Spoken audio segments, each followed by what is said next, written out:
Fala, turma! Boa noite! Boa noite, senhoras e senhores! Uma bela segunda-feira para todos nós. Boa noite, turma! Boa noite, boa noite, boa noite. Vocês estão bem?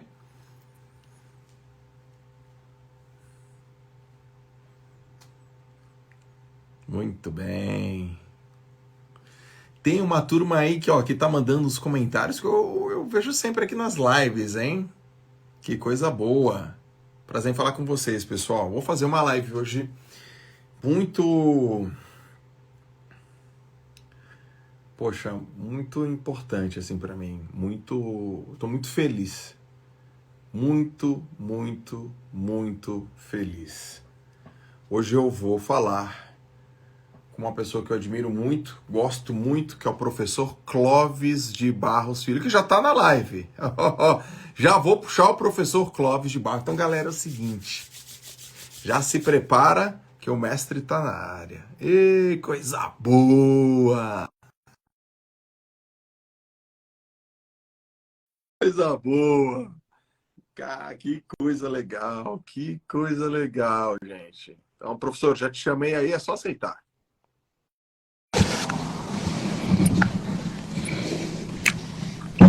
Tá de cabeça para baixo, professor.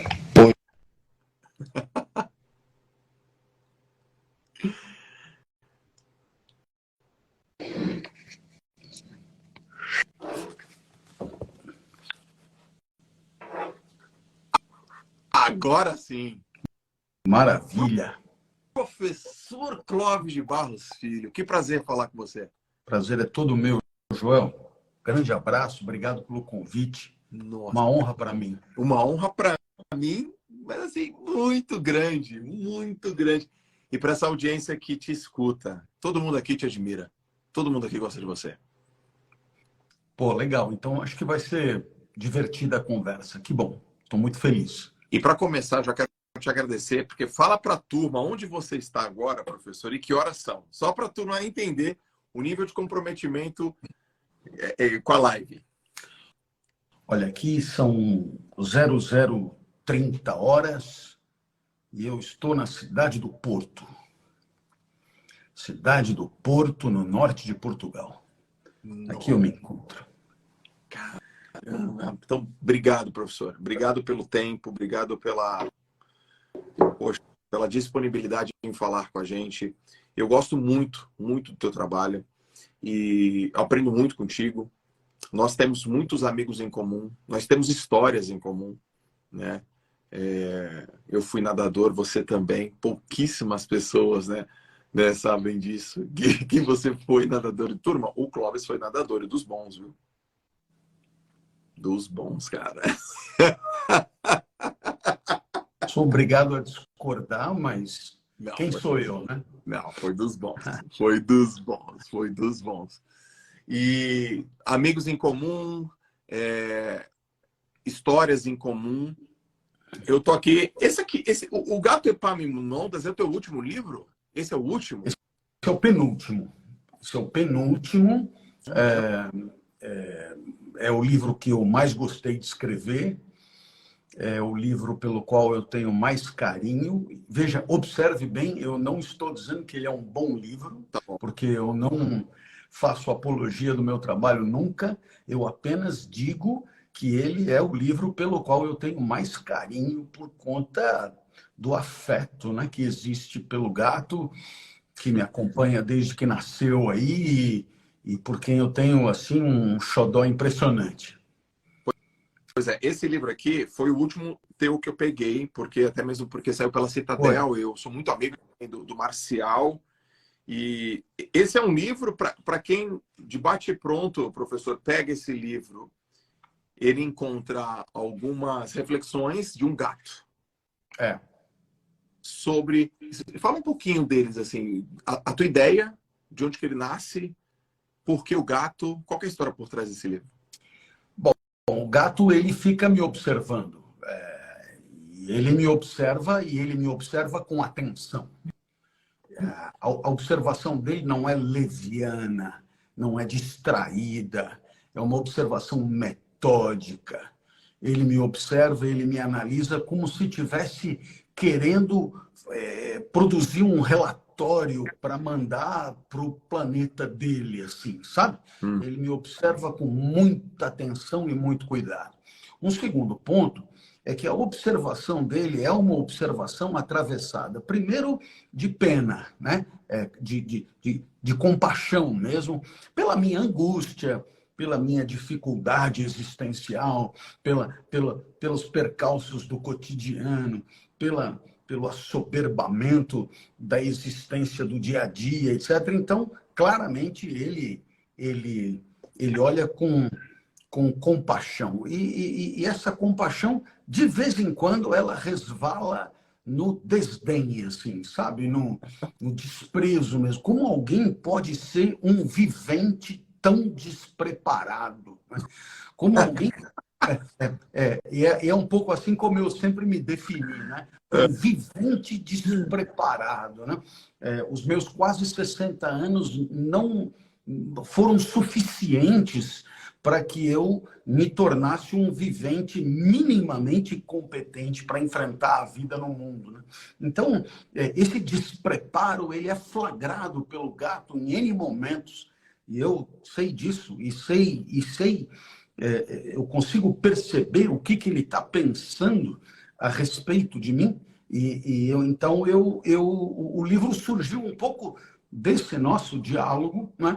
E o gato cheio de sabedoria, o gato porta-voz eu diria, de uma filosofia que eu aprendi a admirar ao longo do tempo, o gato porta-voz de uma sabedoria livresca, mas ao mesmo tempo que tem por objeto a vida, né?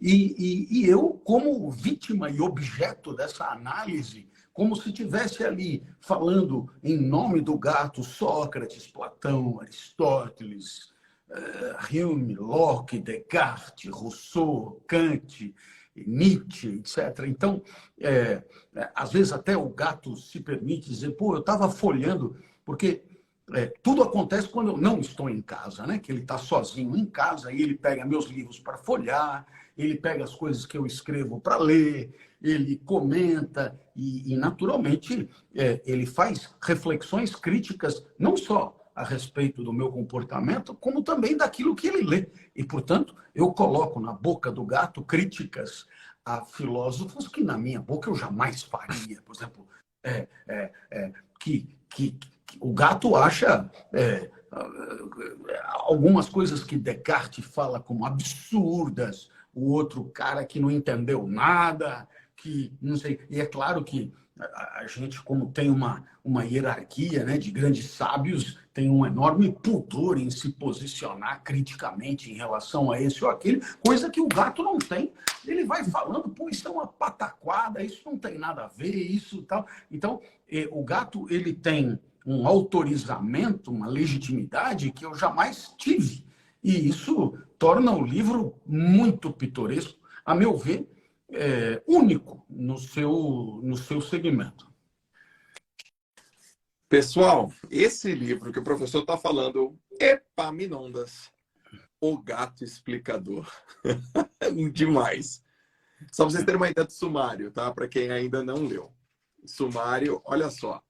Escorregador untado de medo, gaveta do meio, amarga existência, raridade de mosca branca, Adelaide morreu, caçadores de si mesmo, barão e baronesa. Ou seja, turma, vai ter que comprar, vai ter que ler para entender a cabeça desse gato. Não,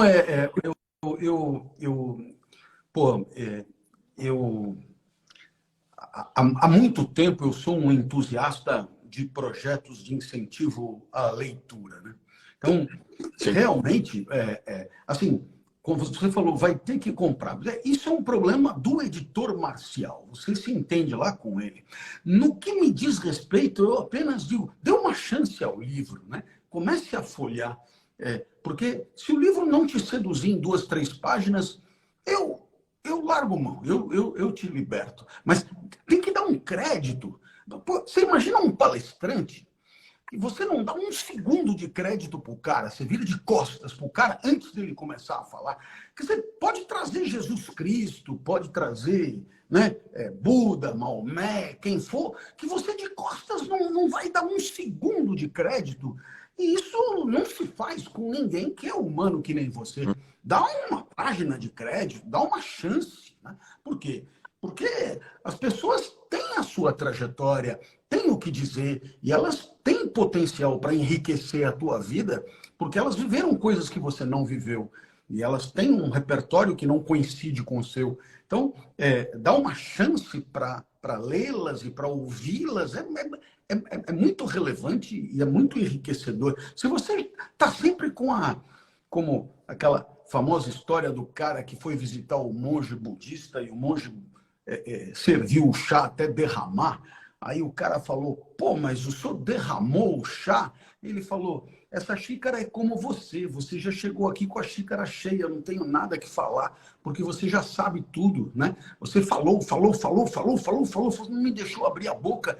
Então, as pessoas cobradas pelo mundo, cobradas pela sociedade, se apresentam como sabendo tudo, elas têm um enorme problema, porque estando com a xícara cheia, elas não têm mais para onde ir. Né? A vida se torna meio desinteressante, elas já sabem tudo, elas conhecem tudo, elas não têm a pretensão de aprender com ninguém. Agora, se você chega com a guarda baixa, com a xícara mais ou menos vazia, né? Com o perfil tranquilo, o que acontece? Você dá ao outro a chance de te enriquecer. Isso pode não acontecer, mas dá essa chance, né? Daquilo que a pessoa tem a dizer, poder ser super esclarecedor, elucidativo, enriquecedor, lindo, magnífico. Então, eu nunca pré-julgo ninguém antes que esse alguém tenha a sua chance de se expressar, de abrir, né, a sua alma, mostrar o que passa, né, no seu espírito, porque muitas vezes a gente se surpreende e nessa história as aparências enganam mesmo, né? Mesmo. Às vezes, pessoas que nós, na sociedade, pelos nossos estereótipos estúpidos, aprendemos a achar que são pessoas que não têm nada a dizer. Muitas vezes são aí mesmo que nessa tertúlia, nesse encontro, que nós acabamos encontrando as maiores sabedorias. Então, eu não deixo de conversar com ninguém, de falar com ninguém, e acho, né, que todo livro merece a sua chance. Né? Eu fico na livraria folhando, abro uma página, abro outra, né, dou a chance, leio a quarta página. E, claro, como eu não posso comprar tudo, eu acabo me entregando àqueles que souberam me capturar mais cedo. Né? Mas você tem que dar uma chance, porque senão você acaba encapsulado, né? Você acaba sempre se envolvendo com mais do mesmo e de tanto buscar concordâncias, né? De tanto buscar gente que diz o que você já sabe, de tanto buscar gente com quem você concorda, você acaba uma xícara permanentemente cheia e transbordante, sem nenhuma chance de renovação, de aprendizado, de ganho, de nada disso. Então, é sempre hora de abrir o espírito e a leitura é um caminho maravilhoso para isso. E olha, a gente está falando com tantas pessoas aqui, professor, eu quero também mostrar isso na prática que eu vi você fazer, né? A primeira vez que eu tive contato pessoal com você foi em 2020. Você foi até São Paulo e era um evento do Thiago Nigro. E aí você foi falar com um grupo de pessoas. Foi. Então, imagina, né, turma? Você está na frente do Clóvis, um professor, um pesquisador, um escritor, um pensador. E aí alguém te fez uma pergunta. E aí tinha lá um grupo de pessoas e a pessoa falou assim, nossa, eu queria te fazer uma pergunta, mas parece... Eu não queria parecer tola, não queria parecer uma pergunta tão boba. E você rapidamente falou, não existe pergunta boba. Não existe pergunta tola. Existe uma pergunta. E aí foi tão legal ouvir aquilo que você também deu chance para aquela pessoa lá naquele salão te fazer aquela pergunta. Antes de entrar aqui na live, eu falei, poxa, eu vou falar com o Clóvis. O que eu vou perguntar para ele? E eu tenho tantas coisas para te perguntar, mas eu quero escolher, eu escolhi uma pergunta para te fazer, que é a seguinte: qual é a pergunta que as pessoas mais te fazem? Qual é a maior angústia da turma? O que é recorrente? E essa pergunta, ela é antiga? Os pensadores faziam também? Ou ela é contemporânea? Quantas param na Não, a pergunta que mais me fazem é antiquíssima. Ela é tão antiga que muitos dizem que ela é o pontapé inicial da própria filosofia, né? Ah, é? A pergunta que mais me fazem é essa: o que é e como é possível uma vida boa para quem sabe que vai morrer, né? O que no final das contas, eu acabei sofisticando um pouco, nem todo mundo vai até o final, mas o que é e como é uma vida, sendo a vida como ela é, passageira, fugaz, entrecortada, assoberbada, atravessada, né? Uma vida vivida muitas vezes de jeito torto, em diagonal, cheio de esbarrões, de trancos, etc. O que de fato tem que acontecer na vida para que a gente não morra com a sensação de ter perdido o pedal, né? De ter perdido o estribo? O que tem que ter acontecido na vida para a gente poder dormir sossegado naquele dia, né? Em outras palavras, no meio de toda essa bobagem que nos circunda muitas vezes, o que de fato vale na hora de viver, né? Qual é o valor da vida, né? O que importa? O que tem que ser considerado, seja lá por quem for de nós viventes, né?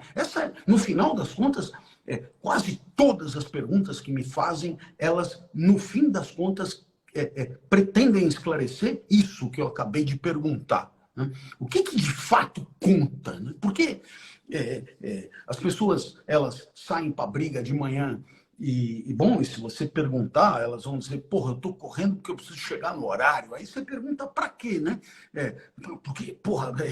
Porque se eu não chegar no horário, pega mal com o meu chefe. Então precisa pegar bem com o chefe? Precisa. Para quê, né? Porra, para poder ser promovido, e precisa ser promovido para quê, né? Para poder ganhar um pouco mais, precisa ganhar um pouco mais para quê, né? Porra, para poder comprar as coisas que eu preciso, precisa comprar as coisas que eu preciso para quê, né? E você vai fuçando, até chegar nos valores últimos, né? Nos valores últimos que estão por trás de tudo aquilo. A grande maioria não chega lá, e aí é muito desesperador, porque no final das contas não tem um gancho aonde amarrar tudo isso, e a pessoa percebe que está girando em falso, né? Ela tá flutuando do nada para lugar nenhum, ela está à deriva, né? Então, é muito importante que as pessoas, para não entrar em parafuso, elas acreditem que a vida delas esteja amarrada em alguns valores que ela toma por valores existenciais indiscutíveis, né? Valores existenciais profundos e que norteiam a vida e que servem de bússola, de GPS para as tomadas de decisão do cotidiano. Quer dizer, você sabe muito bem que eu estou aqui 1h conversando contigo, e se você for perguntando por quê, e em algum momento eu vou chegar para você e dizer, sabe o que é uma coisa que importa para mim muito, Joel? É compartilhar as coisas que eu estudo. E como eu gosto muito de estudar, eu acabei me tornando professor e eu tenho muito gosto que as pessoas entendam aquilo que eu tenho para explicar. E, portanto, eu sou um perfeccionista na arte da explicação. Isso não significa que eu seja um bom explicador. Isso significa que eu faço de tudo para ser um bom explicador, o que é muito diferente, né? Eu me empenho nessa história de bulilar as frases e as palavras para que elas se aproximem do entendimento de qualquer um que possa estar me ouvindo. E por que isso? Porque acredito ter um papel na sociedade, quiçá até na humanidade, quiçá até no cosmos, que é um papel de facilitador, né? Ou seja, de preparador do espírito para a degustação das ideias. Acho que é isso mesmo, né? Eu sou uma espécie de aperitivo de Platão, sabe aquela coisa? Se você for comer Platão direto, pode soar um pouco indigesto. Então, antes do Platão, que é a bacalhoada, eu sou uma azeitona sem caroço, que é um negócio que aguça as papilas para você ir depois para o prato principal. Então, esse é o meu papel. Ele é singelo, mas sem ele, o bacalhau não tem o mesmo gosto. Assim também acredito que sem a minha fala, muitas leituras feitas, elas não têm o mesmo sabor, o mesmo colorido, a mesma graça. Então, eu por onde me convidam, eu bato continência, eu estou presente, porque acredito muito nesse papel de facilitador, né? De aproximador do espírito do pensador, do escritor, com o espírito do leitor, do estudante, do interessado, do curioso. Eu acredito ter essa habilidade de criar pontes de significado entre um conceito super abstrato e um repertório despreparado para agarrar esse conceito, né? Então, eu fabrico uma ponte entre os dois, e esse é o meu papel. E esse papel é um papel relevante, que integra o campo da educação e que participa da construção de uma sociedade forte, né? Quando Sócrates saía pelas ruas de Atenas fazendo perguntas, né? E é por isso que eu dizia que não há pergunta tola, até porque Sócrates, que é o pai fundador da nossa ciência, ele não afirmava nada, ele só perguntava. A única afirmação dele era a afirmação da consciência da própria ignorância, da consciência de nada saber. Então, quando o maior sábio tem como única afirmação a consciência de nada saber, a sabedoria passa muito por perguntar, né? Por fazer perguntas, por estimular o espírito do interlocutor, né? E nesse sentido, eu penso que esse trabalho, que é o meu trabalho, ele é pedra fundamental da construção de uma sociedade forte, de uma cidade forte. Quando Sócrates educava os atenienses, ele não educava os atenienses por amor aos atenienses, como faria Jesus, por exemplo. Não. Sócrates não tinha uma preocupação com o indivíduo interlocutor. Ele tinha uma preocupação com Atenas. Ele tinha uma preocupação com a cidade. Atenas era o seu amor. Era por Atenas que ele trabalhava, era por Atenas que ele exercia o seu métier. Então, eu penso assim também. Quer dizer, eu nasci numa sociedade brasileira, eu integro essa sociedade brasileira e eu me empenho para que ela seja a melhor possível. Claro que sempre me dizem, pô, qual é a sua sensação depois de 30 anos de trabalho, né? De flagrar a nossa sociedade no cenário em que ela se encontra. E eu digo, olha, em alguns aspectos, de fato é decepcionante, em outros aspectos é menos decepcionante. Eu costumo olhar as coisas com um recuo e não entro muito na onda, mas não há a menor dúvida de que se eu fracassei, isso não invalida o caminho, isso não invalida o procedimento. O procedimento é esse. Eu talvez não tenha conseguido ir tão longe quanto deveria ter conseguido, mas o caminho é por aí. A nossa revolução é, antes de mais nada, uma revolução pela educação, pela formação do pensamento, pela capacitação do espírito para a reflexão crítica, e assim teremos uma sociedade capaz de se questionar, de refletir sobre si mesma e de encontrar soberanamente os seus caminhos, né? Então, continuo acreditando no caminho, mesmo que às vezes seja obrigado a concordar com o fracasso da iniciativa pessoal, né? Então, acho que era por aí. Uau. Uau. Eu já vi você falar de Kant, eu já vi você falar de Spinoza, eu já vi você falar de Marco Aurélio, de Sêneca, de Epicteto, eu já vi você falar de Sócrates, de Platão. Pode ser uma pergunta meio pontuda minha. Existe algum pensador que mais forjou o seu pensamento crítico? E o que é esse pensamento crítico? Como que hoje a gente aqui pode utilizar dos fundamentos da filosofia para viver uma vida melhor, uma vida mais realizada, com mais paz, com mais tranquilidade? E se existe um pensador que mais forjou a sua personalidade intelectiva, filosófica e crítica? Eu acho que, nossa, tem tanta gente, né? Porque é fácil aqui dizer,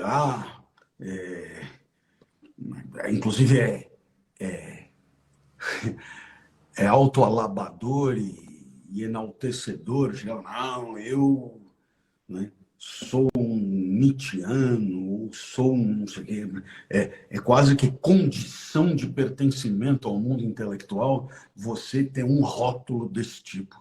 Mas eu queria dizer que as pessoas que mais marcaram esse meu jeito de trabalhar não são pessoas propriamente famosas no mundo inteiro. Essa é a primeira coisa que eu queria dizer, né? Eu me inspiro muito de professores que foram meus professores, alguns do ensino médio, outros da faculdade, outros do cursinho, outros que são pessoas que tiveram sobre mim uma incidência assim de formação mesmo, até de imitação, sem nenhum pudor, assim, de ver e falar, pô, queria ser como esse cara, né? Então, eu acho que aqui esse primeiro detalhe precisava ser destacado, né? Então, sei lá, vamos, a título de exemplo, pegar um exemplo de cada categoria que eu citei aí, né? Então, por exemplo, eu me lembro que no ensino médio, eu tive no Colégio São Luís um professor chamado Teófilo Ottoni. Teófilo Ottoni Torrentegui de Vasconcelos. Pô, então, quer dizer, bom, esse cara é um professor de ensino médio, com a visibilidade que um professor de ensino médio pode ter no Brasil, terá tido sua carreira, não sei se ainda é vivo, eu imagino que não, né? Somando aí as idades, acho pouquíssimo provável, nunca tive contato com a família, não sei, mas quem sabe nós não estamos sendo assistidos por um neto do professor Teófilo Ottoni. Pois então, para você, saiba, o seu avô era um professor do caralho, era um cara que dava nó em pingo d'água, era um gênio, né? um gênio da didática, um cara. Eu começava a aula, eu arregalava o olho e eu terminava a aula com dor no olho, porque o olho ele nem piscava de tamanha a habilidade de construção da narrativa. Então, no ensino médio, aí fui fazer cursinho, e no cursinho eu tive aula com o professor Heródoto Barbeiro, esse mesmo jornalista, mas que na época era um jovem professor de história. Nossa, era incrível, eu ficava admirado de ver a habilidade, a maneira de trabalhar, O cara não perdia frase, incrível, incrível, incrível. Depois, na faculdade, alguns incríveis professores na Faculdade de Direito, professor Antônio Junqueira de Azevedo, Direito Civil, professor Amaury Mascaro Nascimento, de Direito do Trabalho, professor Fábio Conder Comparato, Direito Comercial, por exemplo, né? Professor Fábio nos deu de Economia, exemplos incríveis da Faculdade de Direito da USP, onde eu fiz a minha formação. Na pós-graduação, né, eu gostaria de destacar a professora Maria Aparecida Bacega, lá na ECA. Foi fundamental, foi a primeira pessoa na minha vida, Joel, que alguém levantou a mão, doutorado, tal, ali, né? E falou, isso, perguntou e tal. Ela virou e falou, sabe o que é? Isso eu não sei, viu? Não tenho a menor ideia. Eu vou pesquisar e na próxima aula eu te dou uma resposta. Aí eu caí em mim, porque foi a primeira vez que um professor teve um colhão mesmo, a coragem de chegar e dizer, sabe o que é?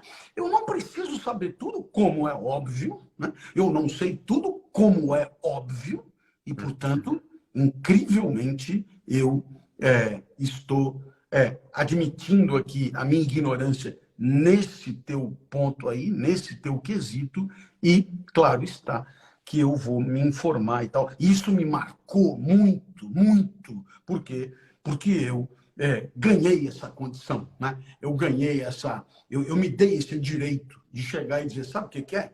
É que, porra, eu, na verdade, não sei muita coisa e eu vou compartilhar aquilo que eu sei. Como dizia a professora Bacega, se é para dizer coisas do senso comum, vá conversar com o senso comum, que ele é melhor do que eu. Então, aqui, eu tenho que dizer alguma coisa melhor do que o senso comum. Como eu não tenho nada melhor do que o senso comum para te dizer, então eu não direi nada por enquanto. Do caralho. Sensacional, né? E, naturalmente, que, bom, subindo um pouco aí, agora, daqueles que foram fundamentais depois na história do pensamento, eu começaria vendo que, por intermédio de professores como Renato Janine Ribeiro, na Fefelete, Marilena Chauí, Fefelete, Franklin Leopoldo Silva, na Fefelete, e não quero ser injusto, é só a título de exemplo, né? Mas Renato Janine Ribeiro, que me apresentou Hobbes, né? Marilena, que me apresentou Spinoza, né? Franklin, que me apresentou Berkeley, né? Eu tive ali um encaminhamento mais próximo daquilo que eu faço hoje. São pessoas incríveis, maravilhosas, geniais, e, naturalmente, os pensadores todos... Eu sou um curioso, né? Como eu sou um explicador, então eu fuço em tudo, né? Eu fuço em tudo. E, portanto, eu não sei nada sobre um monte de coisa, né? E, naturalmente, de todos esses que eu já fucei, eu vejo que esses que você citou aí no começo são mesmo os meus preferidos.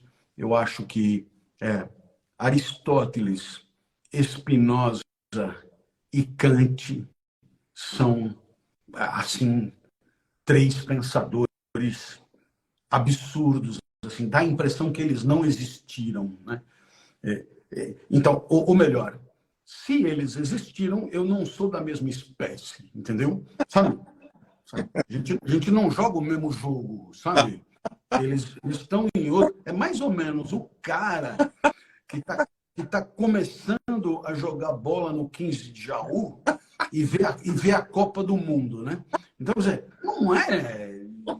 Sabe, tudo bem, jogador de futebol é jogador de futebol, mas assim, não tem muito, né? Esses caras não existem, né? Porque é de uma genialidade tão abissal, tão gigantesca, tão desproporcional, né? Que foi uma vez o que eu disse num vídeo, né? Eu falei, é claro que esse vídeo foi gravado quando eu já estava dando uma bronca na turma, e o vídeo não pegou toda a zoação de meia hora da turma me enchendo o saco durante a aula, né? Mas aí eu fui dar bronca e eu falei, velho, você se acha muita coisa, porque estuda aqui e tal, né? Eu falei, cara, velho, um cara como Pitágoras, né? 7 séculos antes de Cristo, né? Aí ele me solta essa, que num triângulo retângulo, resta lá saber porque caralhos ele imaginou um triângulo que um ângulo é 90 graus. O quadrado da hipotenusa corresponde à soma dos quadrados do cateto. Sabe-se lá? Assim, da onde? Porque ele só pode ter desenhado isso numa pedra com outra pedra. Não tinha lousa e giz, né? Não tinha, né? É uma pedra na outra pedra. Ele fez um triângulo retângulo, ABC, e ele pegou e falou, porra, AB ao quadrado é igual a AC ao quadrado mais BC. Porque ele foi somando com a mão, assim, sabe? Vamos ver o quadrado disso, agora, opa, caralho, olha, coincide e tal. Aí eu viro pro cara e digo, velho, esse porra, 7 séculos antes de Cristo, diz pra você qual é o teorema. Aí cai na prova, dado um triângulo retângulo, né, em que a hipotenusa vale tanto e o cateto menor vale tanto. Quanto vale o cateto maior? Você só tem que aplicar a porra da fórmula que 7 séculos atrás o cara já disse que era. E o que você faz? Erra na conta! Erra na conta! Erra na conta! E vem aqui posar e mas, né? Pelo amor de Deus, se toca, malandro, se toca, né? E eu acho que essa... Eu me lembro que isso aí teve uma repercussão na internet imensa, porque é muito genuíno, é muito verdadeiro da minha parte. Quer dizer, eu também já devo ter errado questões de matemática desse tipo. Entendeu? Mas, assim, é impressionante, né? Eu costumo dizer, se a beleza é um atributo mal distribuído, vamos combinar que é mal distribuído, né? Você tem, vamos falar de homem para não criar problema. Você tem 3 ou 4 caras lindíssimos e um exército de monstrinhos, né? A concentração da beleza é um negócio absurdamente injusto, ou, se você preferir, natural, né? Natural. Pois que a lucidez, né? A coisa rapaz, vai pelo mesmo caminho, ou pior, porque não é possível você esbarrar num cara como Kant e você começa a ler, né? Eu tenho lá um vídeo meu que fala do Bril, sim, onde eu pego e falo, pega 2 páginas do Fundamentos da Metafísica do Sol, as 2 primeiras, porque aqui não tem história para chegar no fim, não tem o fim da trama, não tem quem matou Det Reutemann, mas você não precisa ir até o fim. Pega só 2 páginas e lê, né? Porque o cara, velho, ele sentou na frente da mesa com a caneta e a página em branco e ele escreveu aquilo. Você, a partir do que ele escreveu, só tem que entender. Ele já fez. Você só tem que entender. E o que acontece? Você não entende, mas você nem arranca. Você nem sabe por onde veio o tiro, né? Então, se existe algum tipo de brilho, vergonha mesmo, vergonha na cara, vergonha. Fala, não é possível, porque se eu tenho, sabe, aquela coisa, fui amamentado, comi regularmente, tenho o cérebro do tamanho normal, neurônios desenvolvidos. Eu tenho que entender essa merda, nem que eu tenha que ler isso 400 vezes, eu tenho que entender. Isso é brilho, né? Isso é brilho. Eu acho que no afã de tornar a educação uma questão de camaradagem, e há um pouco de camaradagem na educação, há muito de prazer na educação, há muito de coisa, mas há um pouco de disciplina que se perdeu e sem a qual, muitas vezes, os grandes everestes, as grandes conquistas do espírito acabam dificultadas. Caraca, meu.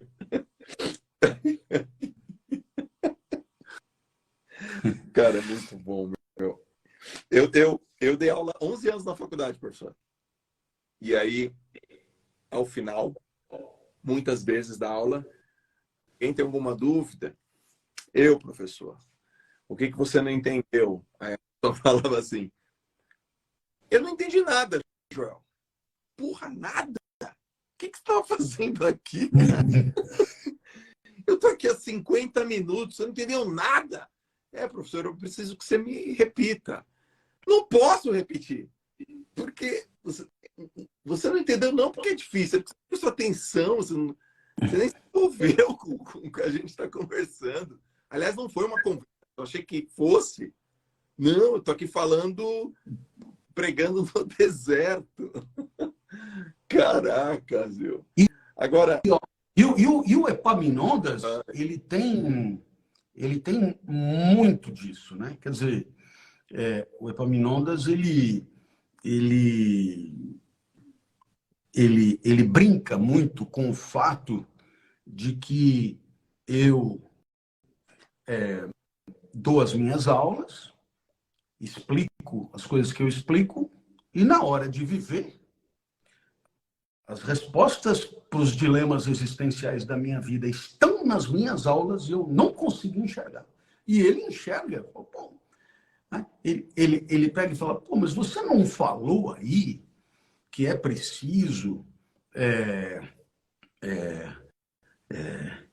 digamos, revalorizar o instante vivido, né? É preciso, digamos, considerar que as coisas do passado relevantes, elas são relevantes porque elas estão no presente, seja sobre a forma de memória imaginada, seja sobre a forma de, sei lá, de traumas, de coisas que se reapresentam no presente, né? E que o futuro é antecipação do devir, que também é feito no presente, portanto, o presente é onde a vida está, e esse presente, por sua vez, ele é um relógio que corre, não é no tic-tac, sabe? O tempo não corre assim, né? Ele faz, espera, vai. Não, é assim, ó, é aquele ponteiro contínuo, assim, sabe? E portanto, esse presente ele é inapreensível, porque na hora que você foi fotografar o ponteiro do relógio, ele já tinha saído do lugar, né? Ele é insaisissable, dizem os franceses, ele é inapreensível mesmo. Então, nesse tempo que nos escapa, a vida está aonde você está, né? E aí, é claro, é impressionante como nós, tiranizados por uma sociedade que nos dirige, né? No seu sentido de direção mais autoritário possível, acabamos definindo a vida em função de prêmios futuros, em função de metas e troféus autorizados, né? Em função daquilo que os outros consideram legítimo e digno de ser alcançado, e não temos competência intelectiva para refletir sobre o real valor desses troféus para nós, de um lado, e de outro lado, em que medida a busca desses troféus não compromete, em definitivo, a vida que estamos vivendo agora, né? Então, isso aí, e o gato zomba da minha cara, né? Porque o gato diz, temos que viver a vida no imediatamente vivido, e olha aí você, né? Quando eu for isso, quando eu for aquilo, quando eu for aquele outro, pô, velho, já não tem. E o gato olha para mim e fala, olha, você já se olhou no espelho? Não tem mais quando muita coisa, não. Ou é agora ou nunca. Ou a vida é gostosa de ser vivida e ganha valor nela mesma agora. Sim. Ou, sabe, quando você tinha 15 anos, ainda você podia se deixar iludir. Que, porra, né? Tem muito pela frente, tá? Mas agora tem que ser bom agora. Agora já não dá mais para apostar em daqui 10 anos. É agora, né? Essa é uma zoada que o Epaminondas faz da minha cara com muita frequência, porque, no final das contas, eu fico alertando todo mundo que é preciso aprender a desfrutar da vida onde ela está. Por exemplo, ler Machado de Assis não para prestar vestibular, mas por Machado de Assis, né? Ler pela leitura, nadar pela natação. Né? Veja você que foi um brilhante nadador. Todo o treino era apresentado como um pedágio a pagar por um sucesso no final do semestre. Né? Não tinha o Campeonato Paulista, depois tinha, sei lá, no final tinha Júlio Delamare, José Finkel, Troféu Brasil e o caralho. Então, quer dizer, você se fudia o ano inteiro, para ver se rolava algum êxito num determinado momento. Agora, para pensar, né? A competição é um espaço inicialmente muito socializado de esperança, né? E quando a competição acaba, ela é uma espécie de triturador de esperanças, né? Alguns convertem a esperança em alegria, pouquíssimos, e a imensa maioria converte a esperança em decepção, em tristeza, em fracasso, em dor, etc. E muito da vida, no final das contas, acaba sendo isso, né? Acaba sendo uma conversão permanente de esperança em tristeza. Não dá mais, não dá. É absolutamente imprescindível que a esperança abra um tiquinho de espaço para a alegria. E qual é a diferença? É que na esperança você se entusiasma pelo que você supõe possa acontecer. Na alegria você se entusiasma pelo que está acontecendo. Ou seja, né? Dizer, pô, Clóvis, você está...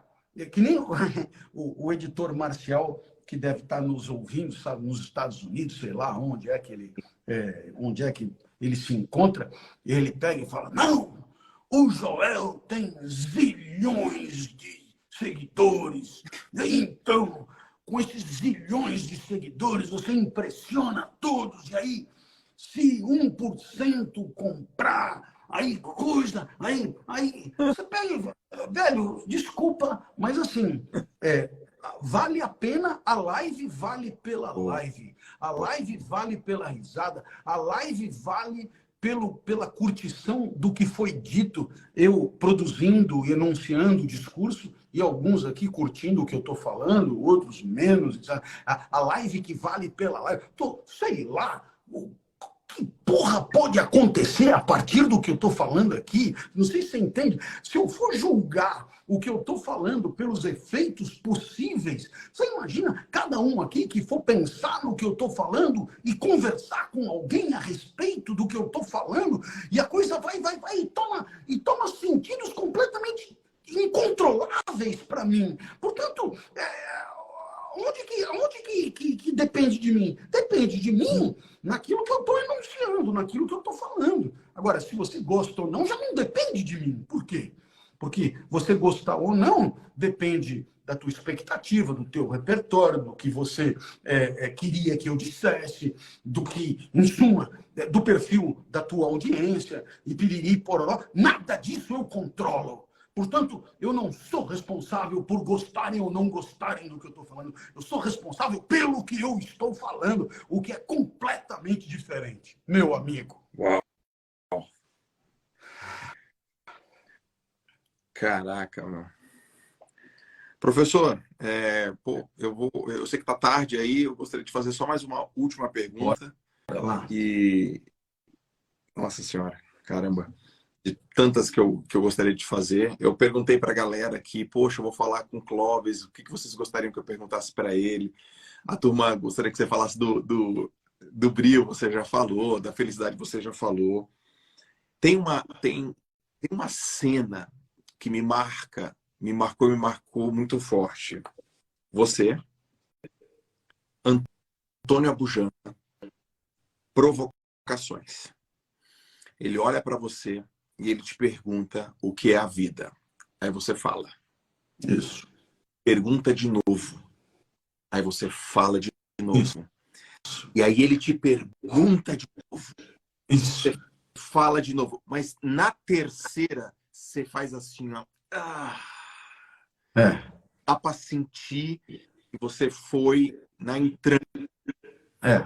A minha pergunta para você é, aquela resposta que você deu, ela continua a mesma?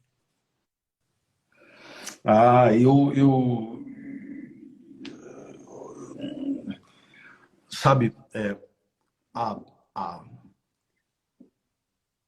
o que a gente diz é resultado do que a gente está pensando, e o que a gente está pensando é o resultado de uma complicada interação entre cérebro e mente, sabe? E é tudo naquele momento e depende muito, sabe? O que a gente pensa, ouça-me você que está, Joel, você e teus seguidores, o que passa pela nossa cabeça é inseparável das nossas sensações, do que estamos sentindo, das alegrias e tristezas daquele momento, da nossa potência naquele momento, do tesão e da falta de tesão. Uhum.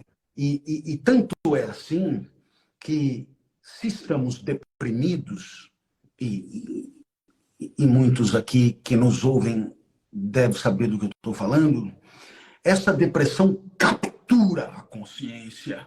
Eu costumo dizer isso. A depressão captura a consciência e você passa a pensar em função dela, né? Em função dela. E às vezes a euforia também captura a consciência. Então, cada resposta que eu produzo, ela pode até retomar exemplos, ela pode até lembrar de coisas que se repetem, ela pode até... A maneira de explicar, a maneira de apresentar, a maneira de encadear as ideias é única, virginal, incomparável, porque o corpo e a mente, né, o corpo e a alma que produzem aquilo nunca existiram no passado e nunca voltarão a existir no futuro. É o resultado desse milagroso instante de vida em que aquilo aconteceu, né? E aquilo, em alguma dimensão, permanecerá eterno, né? Mas quando você me pergunta, alguma coisa permanece? Não, porque nada permanece, né? Nada permanece. Do Abu Janra para cá, já serão aí muitos anos. Eu tenho para comigo que talvez eu tenha sido o último programa dele, se não o último, o penúltimo. Do Abu Janra para cá, já não temos mais o Abu Janra. E já não temos mais o Clóvis do Abu Janra.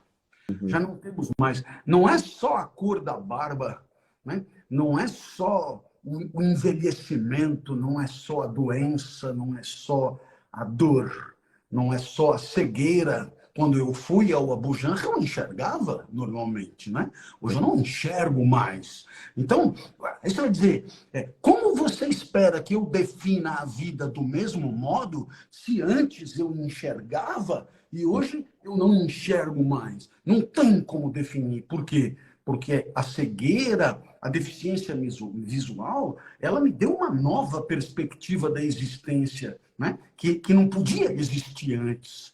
E assim, cada instante da vida, cada posição ocupada por nós no universo, nos permite uma produção intelectiva única, que é impossível resgatar, senão na mais absoluta artificialidade da gravação. Que coisa fantástica. Professor, eu estou muito feliz. Hoje é um dia muito especial. Eu quis muito poder conversar com você. Você prontamente aceitou no horário, 1h em Portugal. A turma adorou. Eles gostam muito de você, a gente gosta muito de você, a gente reconhece a sua contribuição para o país, para a educação, para o pensamento, para o trabalho, para a vida, para a virtude. Quero te agradecer muito, muito, muito, muito obrigado pelo seu tempo, muito obrigado pela energia, pelo conhecimento, pelo entusiasmo, de sempre, de sempre. Nossa, hoje vai ser um dia que vai ficar marcado para minha vida, porque eu admiro demais o teu trabalho e me inspiro nele. Gosto, sou professor, sou escritor, sou estudioso, gosto de aprender, gosto de ensinar, amo ensinar, aliás, e isso aí Uau! E também valorizo os meus professores muito. E Com reconheço certeza, com certeza. Faça isso. Eu queria convidar todo mundo para acompanhar o Inédita Pamonha, nosso podcast de toda quinta-feira. Inédita Pamonha começou na pandemia, é um momento de reflexão livre sobre a vida. Queria convidá-los para acompanhar também o hashtag Partiu Pensar. Tudo isso você pode acompanhar pelo Spotify, pelo YouTube, enfim, pelas plataformas aí. Inédita Pamonha, hashtag Partiu Pensar. O hashtag Partiu Pensar já é um programa de pensamento um pouco mais estruturado.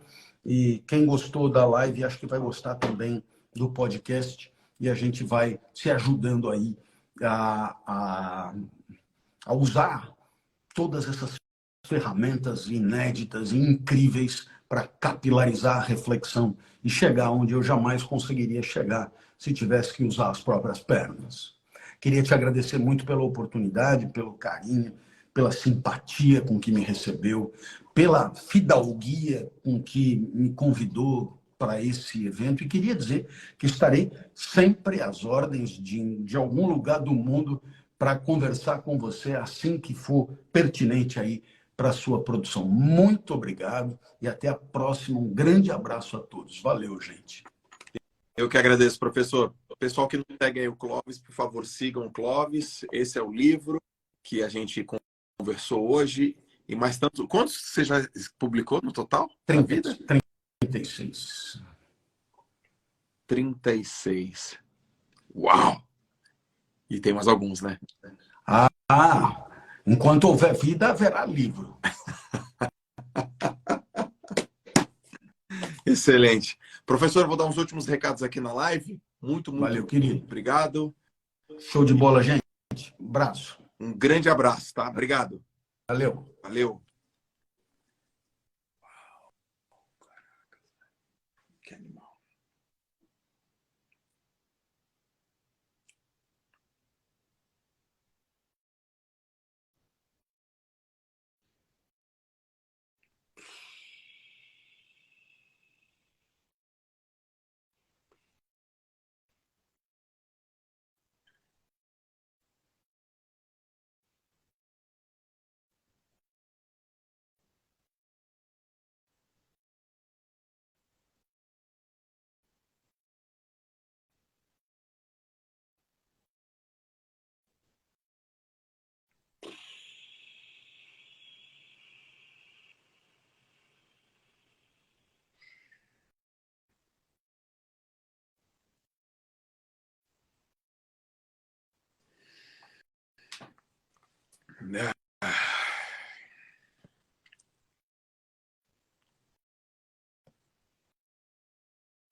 Tá, vamos lá.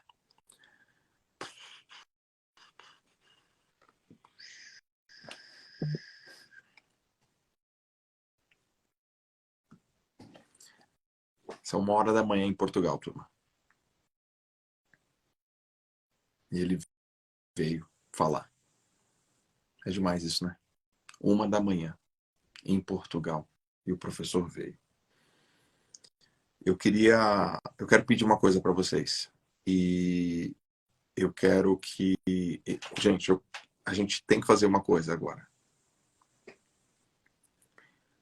Cara, tem 4.500 pessoas aqui. Presta bem atenção, por favor, cara, que eu vou falar agora. Presta bem atenção. Presta bem atenção. Se você gostou, eu sei que você gostou. Se de alguma forma te inspirou. Se de alguma maneira você se sentiu representado por mim, eu vi os comentários de vocês quando vocês me viam com ele. Caraca, Joel com Clóvis. E eu lia. E vocês falaram, meu, que legal. Meu, que legal.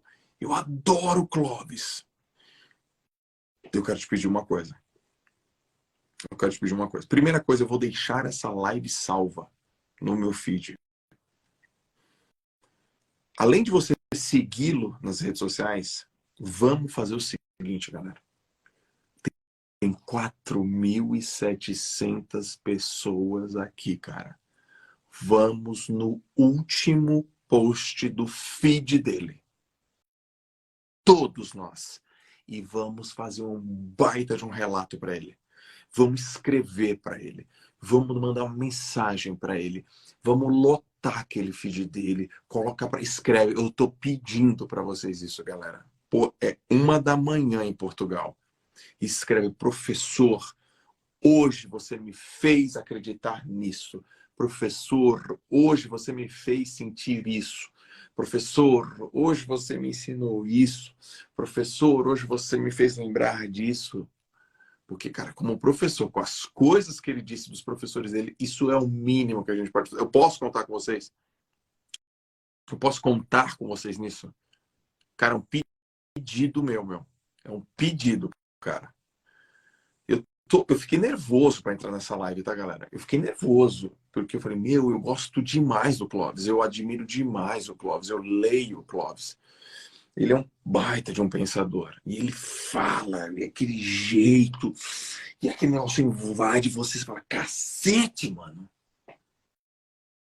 E eu represento você. Eu falei, cara, qual é a pergunta que eu tenho que fazer pro Clóvis que vai representar a galera? Qual é a pergunta? Professor, o que as pessoas sempre perguntam para você? Porque eu estou perguntando no olhar de 4.500 pessoas. Vamos fazer isso? Eu vou deixar essa live salva. Eu peço que vocês mandem para quem vocês quiserem. Amanhã eu vou trazer também outra assim, tá? Nessa pegada.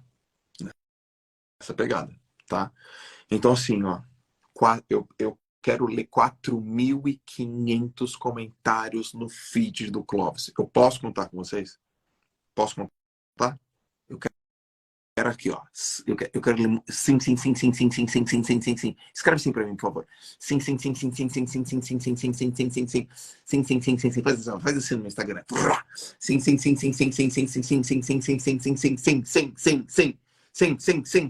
Sim.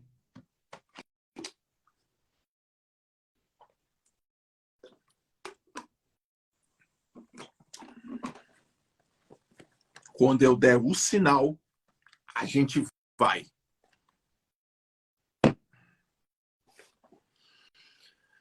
Obrigado. Amanhã eu tô de novo. Vocês são fodas. Eu amo vocês. Todo mundo agora no feed do professor Clóvis de Barros Filho. Inclusive eu. Valendo. Tchau. E eu vou deixar essa live salva para você. Beijo!